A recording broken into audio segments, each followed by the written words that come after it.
Good day. I want to talk to you today about machines behaving badly, the morality of artificial intelligence. My name is Toby Walsh. I'm a professor of artificial intelligence at the University of New South Wales in Sydney, Australia. And in Australia, we have a wonderful, fine tradition of acknowledging the owners upon the lands upon which we are meeting. And I am sitting on the lands of the Gadigal people of the Eora Nation. And I want to acknowledge their ownership of these lands and extend my respects to their elders, past and present. And I want to extend those respects to the owners upon the lands of all of us, and in particular to acknowledge the ownership of the lands of the Ukrainian people by the Ukrainians, and to send my sympathies to all the people of Ukraine during these terrible times. And it was a great honor, a great privilege to give this talk today, and to recognize their struggles, and to hopefully contribute to alleviating those in some small way. I want to talk to you today about artificial intelligence, about how artificial intelligence is leaving the laboratory and turning up in our real lives. And it's becoming sort of technology where you as developers may well be asked, or may have already been asked, to apply some of the technologies to applications in your area, and how we do that in a responsible way. The opportunity is immense. There was a report done by PwC in 2017 that estimated that artificial intelligence would add about $15 trillion, or about 15%, to the world's economy in inflation-adjusted terms in the next decade. And we're starting to see many of those returns. It's impossible to open a newspaper without reading multiple stories about new things that AI is doing, that is transforming parts of our lives. And not surprisingly, we have to think carefully about how we do that. Now, you read a lot about ethical frameworks and ethical principles we have for artificial intelligence, but I think that's a bit of a distraction. This is not the first technology that has changed our lives. Everything from the steam engine, electricity, they've transformed our lives also in the past in remarkable ways. And so the sorts of questions we need to ask are the same questions we should ask, and we did ask, about those technologies. That's not to say that there isn't anything new here. Whilst the questions may be the same, the things that get broken are new. AI can let us do things at speed and scale and cost that we've never seen in the past. And therefore, there were maybe new things that we have to worry about that we never had to worry about, even if the questions, the fundamental ethical questions we need to ask, are still ultimately the same. Now, what I want to tell you today is unashamedly stolen from a talk that was given by Neil Postman back in '98. It's a fantastic talk that he gave. You can find transcripts of that talk available on the internet, and I strongly encourage you to go away and read those transcripts. It's a marvelous lecture that he gave. Now, back in '98, artificial intelligence wasn't touching our lives like it is today. So he didn't talk about how AI, he talked about technological change more generally. So I want to take his 5 lessons and specialize them to artificial intelligence and look at some examples of things that we're starting to see within artificial intelligence that reflect his lessons. So let me begin. His first lesson. Technological change is a trade-off. You have to ask, what does it give you? And at the same time, always, what does it take away? The example I want to give here is perhaps the most common example of artificial intelligence that is in your life today. It's every time you get map directions from Google Maps, or from your iPhone, or from the satellite navigation system in your car. That's a little AI that knows how to get the fastest way from A to B. It's an algorithm that was developed back in the 1970s. It's a famous algorithm. It has a name. It's called the A-star algorithm. It was developed for Shaky the robot developed at the Stanford Research Institute through the course of the 70s. And Shaky was the first attempt by AI researchers to build the sort of robot that you see in Hollywood movies. A robot that you could say, Shaky, go and get me a book from the library. And Shaky would work out how to do that task. It would work out in particular how to get from where it was to the library. And so there was an algorithm written, A-star search, to do that. And that's that same algorithm is today in your smartphone. It tells you how to get the fastest way to your destination. And it's the same algorithm that's in your satellite navigation system. Of course, what's ironic is that the algorithm was originally developed to direct robots. It's now being repurposed to direct humans. But that, of course, is a profound good. I spend a lot less time being lost and a lot more time getting to my destination when I should have, because of such navigation systems. What could be the trade-off here? What could we possibly lose? Well, we know what the trade-off is from London taxi drivers. When you get your when you get your license to be a London cabbie, you have to do a test. It's called the knowledge. You spend a year learning all the streets in London. You spend a year on a scooter driving around, learning about all the nooks and crannies of London. And they've done brain studies on London cabbies. And the part of the brain, the hippocampus, the part of the brain that's specialized for spatial reasoning, spatial memory, for map reading, gets 15% larger in London cabbies. So it physically changes the brain. And I suspect we're the last generation that will know how to read a map, that will have that understanding of geography, understanding if I go outside in the city today and I can see the sun, I can navigate. I know about the sun rising in the east, setting in the west. I'm in the northern hemisphere, so the sun tends to be the south of me. I can use that to navigate around. But that's a skill, I suspect, like subtraction, that's departing the human race, one that we're handing over to machines. Another profound example was when humanity invented writing a couple of thousand years ago. That had a profound change upon our society. It gave us an ability to write down knowledge, to pass on science from generation to generation. It also gave us literature, a profound, wonderful return. It gave us stories of Shakespeare, of works of Goethe. But also, we lost something. We forget that before that time, we had the oral tradition. We used to sit around the campfire, memorize stories. We don't do that at all anymore. In that case, I think the return was a good one, and we got literature in return. Okay, the second lesson. The benefits and costs that we do see, those trade-offs, are not going to be evenly distributed amongst society.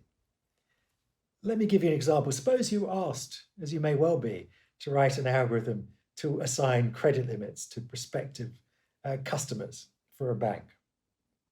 Now, of course, you've got lots of historical data, so you can write a machine learning algorithm to do this. But you have to tread very carefully. By the very nature of data and its historical nature, it captures the biases of the system in the past. Maybe we didn't give very good credit limits, very high credit limits to women in the past. And therefore, if we're not careful, we're going to perpetuate these biases moving forwards into the future. Even if we're very careful to avoid replicating those historical biases, we still run into a fundamental problem. This occurs in so many places where we apply things like machine learning, which is that we're trying to predict a statistic that we don't actually have, but we only have a proxy for it. We don't actually know how worthy any one person is of credit. There are lots of people we never give credit to who might actually be worthy of credit. And we will never discover till we actually do the experiment to give them that credit, whether they were worthy of credit or not. There's lots of people who are denied credit who perhaps might be deserving of credit. And we won't know that by looking at the historical data because we never gave them credit. So these sorts of issues of fairness are fundamental when we start implementing artificial intelligence. And we saw a wonderful example of this, a wonderfully terrible example of this, during the pandemic in the United Kingdom. Because of the pandemic, people leaving school weren't able to take exams, and so they had to have a process of estimating leaving grades for A-levels, the school leaving exams in the United Kingdom. And to make sure that this was fair, they thought very hard about this, and teachers are all known for having favorites and so on. So they developed some algorithms to estimate people's grades. And they worked very hard to ensure that these algorithms were not biased, that there was no inflation of grades, that the exact same distribution of grades were offered this year as in past years. And indeed, within a school, the exact same distribution of grades were offered this year as in past years. And of course, it all blew up terribly, it all went terribly wrong. And the problem, indeed, Boris Johnson, the Prime Minister, called them mutant algorithms. And what was interesting was that the algorithms didn't mutate. The algorithms didn't change at all. They did precisely what they were designed to do, to offer exactly the same distribution of grades as in past years. People hadn't thought carefully what that meant. What that meant was that if no one in your school had got straight A's in the past, it was impossible, because of this statistical leveling, for you to get straight A grades. It didn't matter how hard you worked, how deserving you were, because no one had got straight A's in the past, it was impossible for you to get straight A's in the future. And so I suspect what this was exposing, ultimately, at the end of the day, was perhaps not just issues around the fairness of the algorithms, but issues about the fairness of the system. That we place far too much emphasis on your school leaving results. And when we'd removed human autonomy here from the process, it became much more apparent that should we be deciding which universities you go to, which jobs you get, based upon your performance of one afternoon during some exams, or even worse, what an algorithm decides you should get. In building such systems, in making such choices, and just trying to work out what means a fair decision, we run into one of the fundamental problems within the field of artificial intelligence, being called by Melanie Mitchell, who was famously fired as the head of ethics at Google, the sea of dudes problem. That the field itself is not particularly balanced, is rather biased. It's full of white male people like myself. Only 20% of the people working in the field are female. It's not representative of people of color and of many other minorities. And there's plentiful evidence that if you want to build good product, you need to have a diverse team. That if you want to make sure that all the right questions are asked, you want to have a diversity of views and opinions in the room at the time. Okay, the third lesson. There's a powerful idea embedded in every technology. Of course, the powerful idea embedded in artificial intelligence is that thought is computational, that we can do what our brains do with computers. That's an amazingly powerful idea, amazing opportunities it opens up. But we aren't just machines. There is a significant difference between us and computers. Computers aren't sentient, aren't conscious. They don't have emotions, they don't have feelings, they can't be punished, they don't experience pain, and therefore they're not moral beings. They can't be held accountable for their actions. And we should be careful not to put them in places where we would have to hold them accountable. Only humans can be held accountable for actions. We need to ensure that there's always meaningful human control, especially when there are high-stake decisions, whether that be the exams you get when you leave school or whatever it is. And this is why I fundamentally disagree with a writer like Yuval Harari in his book Homo Deus. Machines might be immortal and infallible, but humans are not. And indeed, the thing that's going to distinguish us even more moving forwards from machines is our mortality and our fallibility. The fourth of Postman's lessons is that technological change is not an additive process, but it's vast, unpredictable, and exponential. And indeed, that is the fundamental problem. That's why you need to be asking all of these troublesome questions, because of its unpredictability. It's hard, of course, to predict the unpredictable. A nice example, a pandemic-related example again, is the jumbo jet, 1969, when the Boeing 747 first took off from Seattle. That heralded in the jet age. It was predictable what was going to happen. It was predictable that the cost of travel was going to plummet, that we would be able to take foreign holidays and travel the world to give lectures. But what was not predictable was the epidemiological impact that was going to have. We've forgotten now, but in 1969, when that 747 took off, we were in the middle of the last pandemic. It was the Asian flu. Nearly 4 million people died at the time from the flu. And of course, what we didn't realize then, and we now realize now, is that that meant that as soon as the coronavirus left Wuhan, it was going to be in pretty much every country in very short order. The pandemic was undoubtedly spread quicker, faster, and more deadly because of the jet age, because of the 747, something that we never predicted back then. As another example, when the engineers at Facebook were trying to engage people in using Facebook, in developing a machine learning algorithm to order your newsfeed, they decided to build an algorithm that rewarded likes and clicks. Again, this is one of these proxy problems. They didn't have a way of measuring meaningful engagement, but they did have a way of measuring likes and clicks. So they promoted likes and clicks. And of course, the unintended consequence we now see is the hate speech, the polarization, the fake news, all of the terrible troubles that we see with social media today. People will often blame the algorithm. They say, in fact, Elon Musk is spending, something like $44 billion to buy Twitter, to change the algorithm. I'm starting to suspect that fundamentally it's not the algorithm, it's the system itself. Any system that tries to amplify any signal based upon likes and clicks is going to take us pretty much to the same place: a polarization of people's views, a distortion of the truth, an encouragement of the inflamed.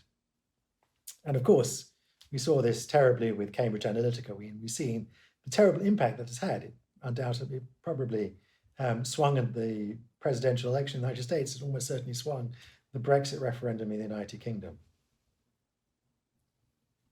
Okay, the fifth, final lesson from Neil Postman is that we sometimes forget that technological change is not part of some natural order. And indeed, we often idolize and think that it's inevitable when it's not. It's human designed, it's human-made institutions that we are building here. I like to remind people that artificial intelligence, people focus on the intelligence. Not surprising, intelligence, of course, is one of our unique traits that has got us to where we are today. We are Homo sapiens, the intelligent species. But they forget there's that other important word there, the artificial word. The intelligence that we build in machines might be artificial, might be quite different than human intelligence. Indeed, the examples, the limited intelligence we can build in machines today, we already see is very different to human intelligence. The example I like to give here is the octopus. The octopus is remarkably intelligent. Scientists who work with octopuses tell you how intelligent they are. Apparently they can recognize human faces. One measure of intelligence is whether you can use tools. Octopuses can use tools. They can open a screw-top jar to get food out. There's an octopus that famously learned how to turn the lights off by squirting them with water. They're famous escapologists. Scientists give them names because they have distinct characters. They're obviously very intelligent. They seem to be conscious of their surroundings. And yet, their brains are very different to ours. In fact, they have pretty much 9 brains. They have 60% of their brains in their 8 legs, and they have a very different biology than us. Now, of course, we are related to octopuses. All life on the planet is related to wildlife, all part of the same family tree, the tree of life. We all share the same genetic code. But to find our common ancestor, you have to go back some 600 or 700 million years to before the dinosaurs, to the time on the planet where there was barely multicellular life. So that intelligence that octopuses have evolved almost independently of humans. If you want to know what alien intelligence looks like, it's the octopus. And sometimes I think we should remember that. There are many ways to engineer solutions to problems. Nature found one, we're finding another with artificial intelligence. And indeed, maybe we should think of it more like alien intelligence than artificial intelligence.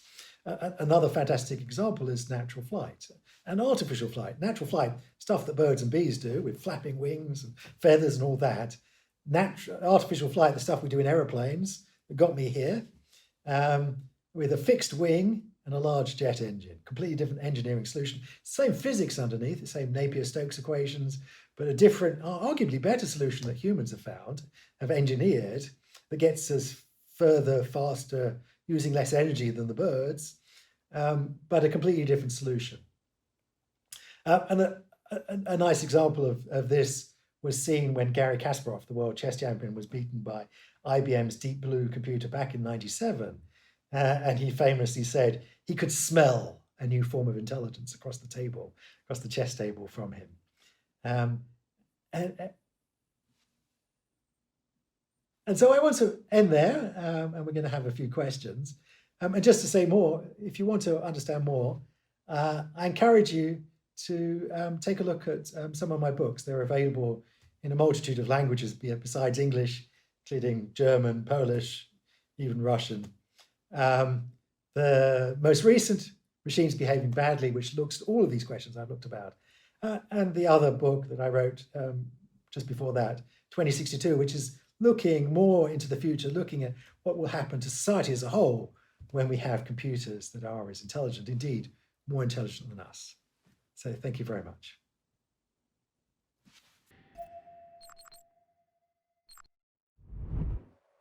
Thank you for listening to Toby's talk. As it's already night in Australia, yesterday our team had a call with him, and we went through the session, we went through QA. So let's tune in right into a couple of minutes of Q&A.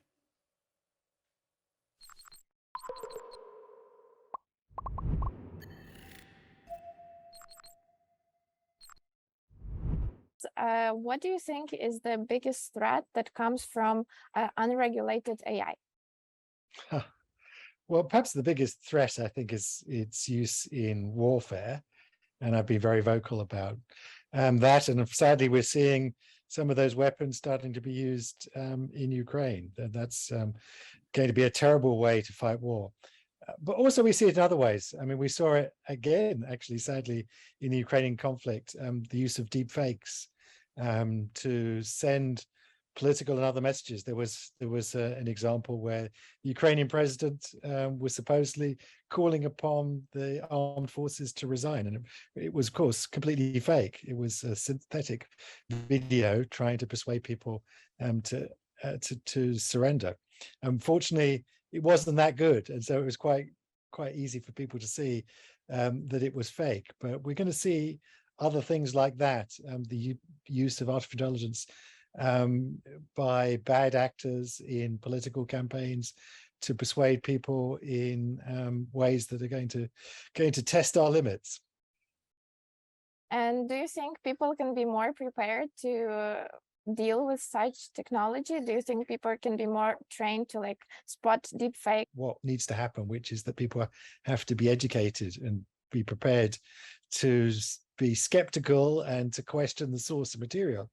And in that sense, what happened at the beginning of the conflict in Ukraine was good, that people were taught very early on to be skeptical. And I was really quite pleased how quickly it was identified that this was a deepfake video, and that people now are perhaps a little more prepared to not believe what they see.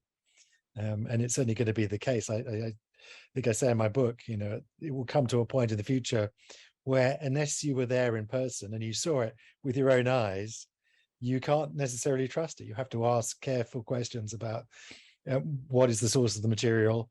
How can I be sure that this isn't fake? Because the fakes are going to become really photorealistic. They're going to be impossible to tell them apart.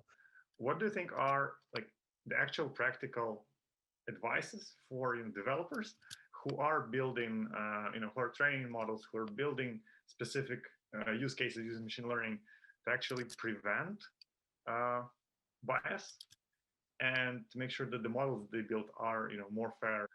Well, the first thing is to start asking these questions. I mean, so it's really good that people are asking these sorts of questions, because that's the first step down the road to having fairness in what the algorithm produced. The second is to realize that in many settings, you can't eliminate bias completely. There is going to be some bias there. If, for example, take an example, concrete example. Suppose you're writing a machine learning algorithm to select people to interview.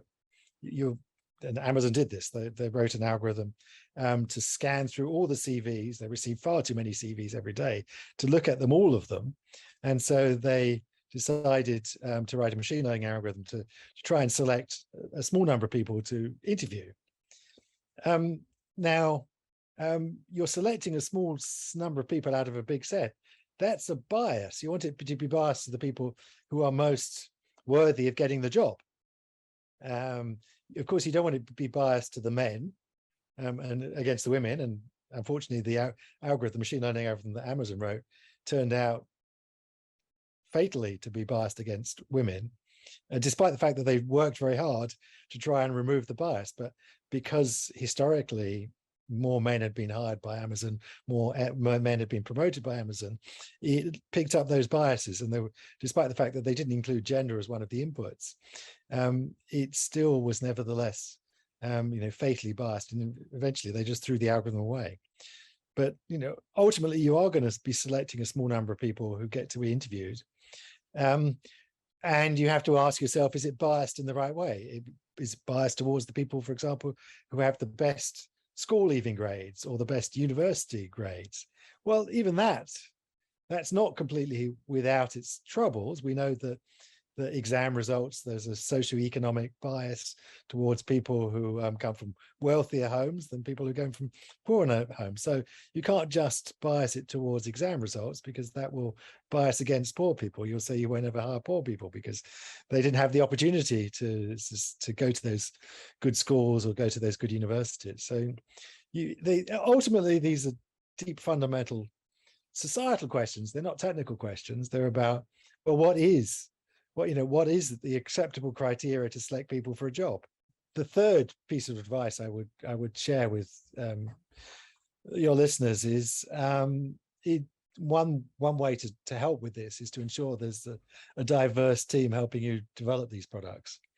And there's a lot of evidence that if it's a diverse team, then the many perspectives that diverse team bring will help you avoid the pitfalls and the elephant traps that you would otherwise fall into. So, for example, there is someone who is interested in ethical AI, or a student that just finished the first deep learning course and is interested to start training models more ethically. What would you recommend?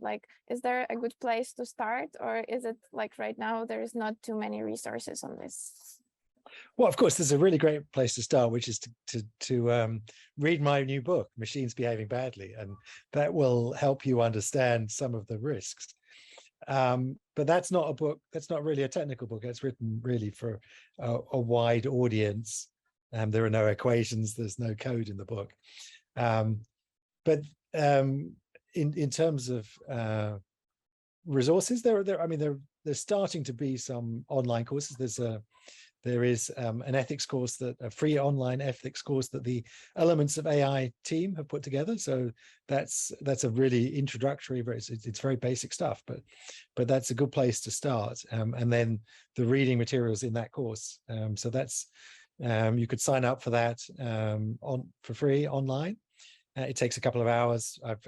I've done the course myself just to see what was in it. While we are developing a lot of the technologies, AI, for example, we are kind of using all the potential that we have from the thousands and millions years of evolution. Do you think, while we are increasing our strength in technology, in AI, do you think that in average, the average human would become weaker or less intelligent because we are not using our special traits that we discovered while in the evolutionary process? Yeah, that's a wonderful question. I mean, there are some critics who wonder if we're actually going to use the technology as a crutch and we'll be making ourselves more and more dumb. And it's something I think we should seriously worry about. I suspect I'm the last generation that knows how to subtract. When I give people extra money at the supermarket, they look at me blankly as why did I give you more money than was necessary? Just because then you can give me a note back instead of a handful of coins. Or equally, I suspect we're the last generation that knows how to read a map. That increasingly we'll just rely on our devices navigating, and we won't understand our own neighborhood, and perhaps we won't even understand fundamentals about how the Earth goes around the sun, and the sun rises in the east in the morning and sets in the west, and is to the south of us if we're in the northern hemisphere, is to the north of us we're in the southern hemisphere. These fundamental truths that we learned when we were much more hands-on in the world, and that as we hand over to devices those things, we will make ourselves dumber. No one as an example, no one remembers telephone numbers anymore. That's something that we've outsourced to our smartphones. I don't know any telephone numbers now anymore, except for the telephone number when I was a boy, my parents' number, which strangely enough doesn't even work anymore. So the only telephone number I know doesn't even work. It was like, as you were mentioning, telephones.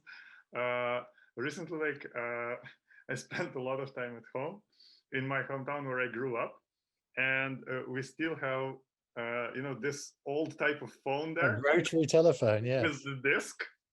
Yeah. And nowadays, not that many people actually, younger generation may not even understand what that is and how to use this thing. And we use it to only call grandparents, because they also use this phone. But that's maybe I don't know. I haven't seen this for a while. As another example, at some point, I'm waiting for some young person to ask me why do cameras go click?